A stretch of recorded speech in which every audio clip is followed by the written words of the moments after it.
နောက်ထပ်မေးခွန်းတစ်ခုကတော့မန်နက်ကဘယ်ပုံနဲ့ကနတ်ဖြစ်ပါလဲရှင်ဗျာ။ तू ကဘာကြောင့်ထင်ရှားပြီးတော့တကူးကြီးရလို့ပြောကြရလဲရှင်ဗျာ။မနက်ဆိုတဲ့ဒီနက်ကကုသိုလ်ကောင်းမှုကြောင့်နတ်ဖြစ်ပေမဲ့လို့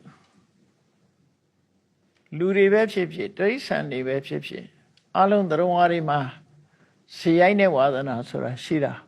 သိတာနော်မှန်ပါဒါတော့လက်ခံရမှာမှန်ပါဗျာလူချင်းတူပေမဲ့ဇေယိုက်ဝါသနာမတူကြအောင်ဟုတ်လားမှန်ပါဗျာတချို့ကဇေယိုက်ဆိုးတယ်တချို့ကဇေယိုက်ကောင်းတယ်လူပေမဲ့ဖြစ်သဘောကောင်းတဲ့ကောင်ရှိတယ်သဘောဆိုးတဲ့ကောင်ရှိတယ်မှန်ပါဗျာမျိုးရှိတယ်မှန်ပါဗျာဇေယိုက်ဝါသနာအဆိုးပါတဲ့လူတယောက်ကနေပြီးတော့ကုသိုလ်ကောင်းမှုကြောင့်မနတ်ဆိုတာဖြစ်သွားတယ်သူကဘယ်ပုံထဲမှာပါတာတော့ဆိုရင်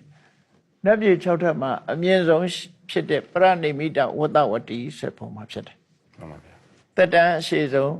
စီစဉ်ဥစ္စာလည်းအမြင့်မားဆုံးတက်တန်းလည်းရှိဆုံးအဲ့ဒီပုံမှာသူဖြစ်တယ်ဒါပေမဲ့အဲ့ဒီပုံမှာသူက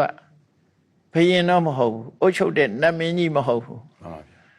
နတ်မင်းကြီးရဲ့စကားနားမထောင်မဲနဲ့လှုပ်ရှားလှုပ်တဲ့နတ်ဒါမို့လို့သူ့ကိုမာရလို့ခေါ်တယ်ပေါ့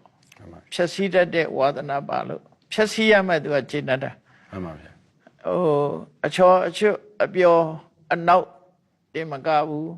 ဖြည့်လို့ပြည့်စည်လုပ်ခြင်းနဲ့ဝါဒနာတွေဇေယိုက်ဆိုးတွေသူမှပါတယ်မှန်ပါဗျာအဲ့တော့သူကဝတ္တဝတိနတ်ပြေကဝတ္တဝတိနတ်မင်းကြီးကိုပုံကံပြီးသူလှုပ်ရှားလှုပ်တဲ့နတ်အဲ့လိုပဲမှတ်ရမှာနော်မှန်ပါဗျာသူကဘာကြောင့်ထင်ရှားတော့ဆိုတော့လောကမှာကောင်းတဲ့လူတွေဆိုးတဲ့လူကပို့ပြီးတော့ထင်ရှားတာဖြစ်မှန်ပါဗျာမှန်ပါနော်ဆိုးတဲ့လူတွေကပို့ထင်ရှား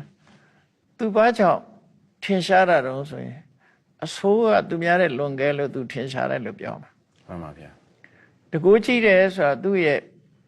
ပင်ကိုဝတ္တဝတိနတ်ပြည်ကိုကသူလုပ်ခဲ့တဲ့ကုသိုလ်ကောင်းမှုတွေကြောင့်သူဟာစွမ်းတကူကြီးတဲ့ဒီနတ်မျိုးထဲမှာဖြစ်တာမဟုတ်မှန်ပါဗျာသူပင်ကိုကမွေးရတကူသူ့မှာရှိတယ်လို့ပြောနိုင်တယ်မှန်ပါဒါကတော့ကုသိုလ်ကောင်းမှုကြောင့်ဖြစ်တာသို့တော့သူများကိုဒုက္ခပေးတယ်ဘာလို့အထူးသဖြင့်ဒုက္ခပေးတယ်ဆိုတာကောင်းတာလုပ်တဲ့ပုဂ္ဂိုလ်တွေကိုသူဒုက္ခပေးတာမှန်ပါဗျာသူ့ရဲ့အတွေးအမြင်ကကောင်းတာလုပ်လို့ရှိရင်သူ့ကိုဆန့်ကျင်တယ်လို့ထင်တယ်မှန်ပါဗျာမကောင်းတာလုပ်တဲ့လူတွေကသူ့မိတ်ဆွေတွေသူ့ကိုပေါင်းသိနေပဲလူတွေတောင်မှပဲအခုရှိကြတယ်မဟုတ်လားမိဖြစ်ဆွေပြေဆိုရင်အယက်သေးစားမတော့စားဘူးဆိုတဲ့ပုဂ္ဂိုလ်ဟာလူတိုင်းနဲ့ပေါင်းသိလို့မရတော့မှန်ပါဗျာမှန်ပါဗျာဟုတ်တယ်မဟုတ်လားမှန်ပါဗျာတကယ်အယက်မတော့ဘူးဆိုရင်အဲ့ဒီဝိုင်းထဲမှာ तू ကတိတ်ပြီးတော့ဝင်မဆန်းတော့ဘူးလေမှန်ပါဗျာမကြိုက်ချင်ကြဘူးပေါ့သဘောမှာမှန်ပါဗျာမှန်ပါမကြိုက်ချင်ကြဘူးမှန်ပါဒီနတ်ကလည်းအဲ့တိုင်းပဲသူလိုလှုပ်ပြီးတော့သူလိုမကောင်းတာလုပ်တဲ့လူပဲ तू ကသဘောကျတယ်မကောင်းတာမလုပ်ဘူးဆိုတဲ့လူကို तू ကဒုက္ခပေးခြင်းမှန်ပါဗျာအဲ့လိုပဲမှတ်ရမှာပဲမှန်ပါဗျာမှန်ပါ